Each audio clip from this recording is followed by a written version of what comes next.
इस बहस के दौरान दो प्रश्न ऐसे उठे जो मुझे इतने प्रभावित कर गए कि मैंने उन्हें एक नोटपैड पर लिख लिया।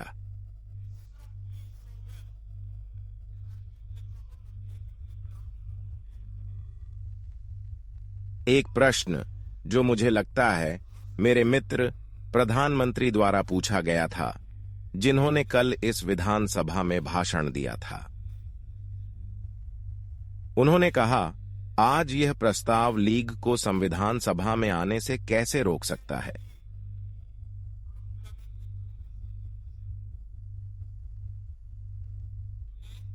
मेरे मित्र डॉक्टर श्याम प्रसाद मुखर्जी ने एक और प्रश्न पूछा, क्या यह प्रस्ताव कैबिनेट मिशन के प्रस्ताव से असंगत है?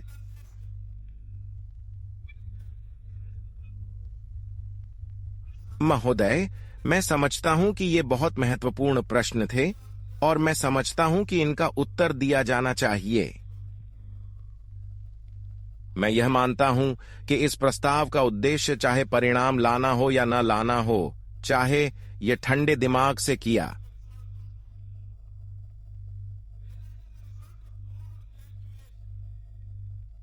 गया अनुमान हो या महज संयोग हो, इसका परिणाम यह होगा कि मुस्लिम लीग इसमें शामिल नहीं होगी। और मैं जो कुछ भी कहा उसे प्रमाणित करूंगा। महोदय, मैं आपका ध्यान प्रस्ताव के पैराग्राफ 3 की ओर आकर्षित करना चाहता हूं, जो मेरे विचार से बहुत महत्वपूर्ण है। पैराग्राफ 3 में भारत के भावी संविधान की परिकल्पना की गई है। मैं नहीं जानता कि प्रस्ताव प्रस्तुत करने वाले का इरादा क्या है, लेकिन मैं समझता हूं कि यह एक प्रकार का इरादा है।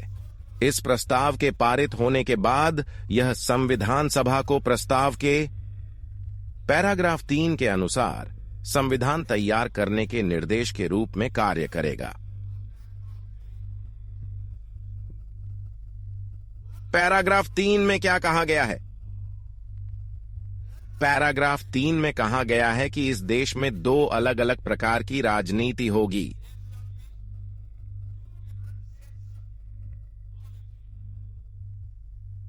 सबसे नीचे स्वायत्तशासी प्रांत या राज्य या ऐसे अन्य क्षेत्र जो संयुक्त भारत में शामिल होना चाहते हैं।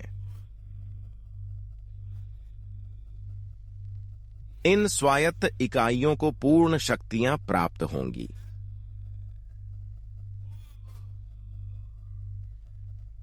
उनके पास अवशिष्ट शक्तियां भी होंगी।